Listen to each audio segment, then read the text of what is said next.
Oke, selamat pagi anak-anak. Hari ini kita lanjut materi yang selanjutnya di bab baru yaitu bab 3. Kemarin kita udah ulangan harian. Eh, kita lanjut di bab 3 ini materinya tentang zat dan karakteristiknya. Hari ini yang akan Ibu bahas, yang akan Ibu jelaskan itu materinya yang pertama adalah cara mengklasifikasi materi. Ya, sebelum kita tahu materi itu apa, terus macam-macam materi itu ada apa aja, contoh-contohnya apa, Ibu mau menjelaskan dulu di bab ketiga ini. Di bab ketiga ini apa aja yang akan kita bahas? Yang pertama itu materi. Materi itu nanti penjelasannya apa, nanti Ibu jelaskan. Nah, di materi itu dibagi lagi menjadi dua macam, ada zat dan campuran. Ya, zat dan campuran itu apa? Nanti dijelaskan juga. Nah, zat ini dibagi lagi jadi beberapa macam, yaitu ada unsur, senyawa. Sedangkan campuran dibagi lagi menjadi beberapa macam, yaitu campuran homogen dan campuran heterogen. Oke, jadi kita hari ini akan membahas tentang materi sampai nanti ke tentang heterogen, homogen, senyawa, dan unsur. Selanjutnya, Ibu akan menjelaskan tentang klasifikasi materi. Jadi materi itu apa? Materi itu adalah sesuatu yang mempunyai massa dan dapat menempati ruang. Nah, jadi materi itu adalah sesuatu yang mempunyai massa. Massa itu kalau bahasa yang kita gunakan sehari-hari itu adalah berat. Jadi suatu benda, sesuatu yang mempunyai berat. Misalnya batu, air, semuanya itu yang mempunyai berat itu adalah materi dan yang menempati ruang. Contoh, kamu naruh air di dalam botol minum. Nah, itu namanya materi. Kenapa? Karena air tersebut dia mempunyai massa dan dia menempati ruang. Ruangnya apa, Bu? Ruangnya adalah botol minum itu sendiri. Itu. Terus contoh lagi, gas. Gas itu adalah materi. Dia mempunyai massa. Walaupun massa kalau misalnya gas diukur ya gitu nggak akan seberapa. Tapi gas itu dia dapat menempati ruang. Contohnya, kamu niup balon. Nah, kenapa balon itu setelah kamu tiup dia bisa ngembang? Karena di dalam balon ada gasnya. Nah, sedangkan gas yang ada dalam balon itu dia menempati ruang. Ya. Nah, ruangnya itu seperti apa? Atau bentuk gasnya itu seperti apa? Ya, gas itu dia bisa mengikuti si benda itu. Misalnya kalau balonnya bulat, berarti gasnya dia mengikuti, gimana ya ngomongnya? Dia mengikuti bentuk balon itu gitu. Jadi pokoknya gas, cairan, padatan itu dia bisa menempati ruang. Nah, itu namanya materi. Contohnya apa sih materi itu? Contohnya adalah batu, air, tanah. Nah, itu adalah materi dan lain-lain dan masih banyak lagi ya. Yang selanjutnya kita lanjut ke zat. Nah, zat itu apa? Zat itu adalah materi. Jadi, zat itu adalah materi yang bagiannya memiliki susunan dan komposisi yang tetap. Nah, komposisi yang tetap, susunan yang tetap itu seperti apa? Nanti akan Ibu jelaskan ya. Definisi zat itu sendiri adalah materi. Nah, ini tadi materi itu balik ke sini, sesuatu yang mempunyai massa dan dapat menempati ruang. Nah, berarti zat itu adalah termasuk materi. Kenapa? Karena zat itu dia mempunyai massa dan menempati ruang. Nah, sedangkan zat itu dia memiliki susunan dan komposisinya yang tetap. Berarti komposisinya itu nggak berubah-berubah. Gitu-gitu aja. Dari awal terbentuk sampai kapan-kapan gitu-gitu aja komposisinya. Contohnya air, garam, gula, ada benda padat misalnya besi. Gitu. Nah, kita lanjut. Nah, zat sendiri dibagi menjadi 3 bagian, yaitu kalian udah pernah kayaknya ini di SD. Ada zat cair, zat padat, dan ada zat gas. Nah, sekarang Ibu akan menjelaskan perbedaan apa aja sih perbedaan zat cair, padat, sama gas. Yang pertama itu adalah zat cair. Nah, zat cair sendiri itu ciri-cirinya dia mempunyai volume. Dia mempunyai volume, bentuknya tidak tetap.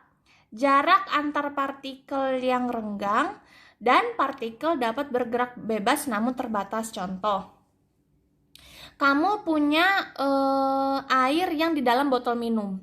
Misal, Gimana ya? Gimana ya? Ini bisa di-pause kan?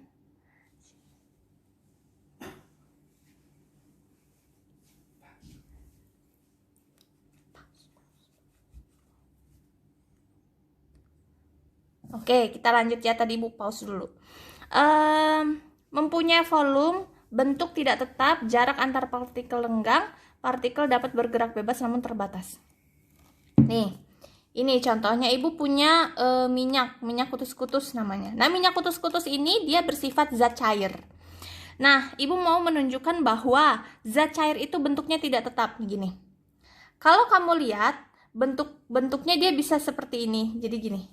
Nah, dia bisa bentuknya ngikutin yang dia bisa bentuknya manjang gini, bentuk si zat cair itu dia bisa nanti bentuknya dia bakal, nah, dia bisa bentuknya kayak gini, dia bisa bentuknya seperti ini. Nah, ini kan bentuknya berubah-berubah nih. Kalau zat cair itu dia mengikuti si wadahnya bentuknya kayak gimana. Dia bisa bentuknya jadi kayak gini gitu. Nah, bentuknya tidak berubah, bentuknya berubah tergantung posisi atau tergantung wadah itu sendiri. Nah, kalau ini kan berhubung wadahnya bulat, jadi bentuknya dia itu seperti bulat atau silinder. Tapi misalnya wadahnya kotak, nah zat cair ini nanti bentuknya kotak juga gitu. Jadi mengikuti si wadah itu dan mengikuti posisi, gimana posisinya. Kalau gini dia bentuknya berubah, gini berubah lagi, gini berubah lagi gitu ya. Oke, masalahnya. Oke, ini maaf ya videonya agak terputus tadi. Ini Ibu jelasin yang bentuk partikelnya, bukan bentuk partikel, jarak si partikelnya. Nah, si zat cair ini kan jarak partikelnya renggang, sehingga partikel tersebut dapat bergerak bebas namun terbatas. Nah, jadi Ibu ceritain gini, Ibu ilustrasikan si partikel zat cair itu bulat-bulat kayak gini ya. Nah, jadi kalau zat cair itu partikelnya dia tidak memenuhi full wadahnya, tempatnya. Jadi dia ada di dalam wadah tapi nggak penuh gitu. Sehingga jarak antar partikelnya itu renggang. Nah, berarti karena dia tidak terlalu banyak tapi tidak terlalu sedikit. Nah, jadi di antara partikel-partikel ini masih ada ruang-ruang yang kosong. Nah, ini kan ruang kosong. Yang ini yang Ibu tunjuk-tunjuk ini kan ruang-ruang yang kosong. Sehingga partikel tersebut dapat bergerak bebas. Dia bisa kemana-mana aja. Nanti dia yang ini pindah ke sini, yang ini pindah ke sini, ini pindah gitu bisa. Tapi gerakannya terbatas. Kenapa? Karena partikelnya itu tidak terlalu banyak, tapi juga tidak sedikit. Walaupun dia bisa bergerak, tapi gerakannya pun terbatas gitu ya. Nah, contoh lagi, masuk lagi ke zat padat. Nah, kalau zat padat, dia itu mempunyai bentuk tetap, mempunyai volume, jarak antar partikelnya sangat rapat, partikel zat tidak dapat bergerak bebas. Nah, jadi kamu bayangin aja, misalnya kamu ada di dalam botol minum atau aqua gelas itu kamu masukin ke freezer kulkas. Nah, di freezer kulkas kamu diemin aja tuh si aqua gelasnya itu sampai 1 hari penuh. Jadi misalnya pagi kamu masukin, besok paginya baru kamu ambil. Jadi es kan aqua gelasnya, airnya itu jadi es atau membeku. Nah, sifat yang membeku ini menyatakan bahwa zat itu yang tadinya cair dia berubah jadi zat padat kan. Nah, zat padat ini dia mempunyai bentuk yang tetap. Misal, kamu berubah-ubah posisi si aqua gelasnya, nggak akan berubah. Nggak akan posisinya itu berubah kayak si zat cair ini berubah-berubah gitu. Nah, kalau es batu itu dia nggak akan berubah-berubah. Mau kamu gimanain, bentuknya tetap aja kayak gitu. Nah, itu namanya zat padat. Dia mempunyai volume, itu udah pasti. Sesuatu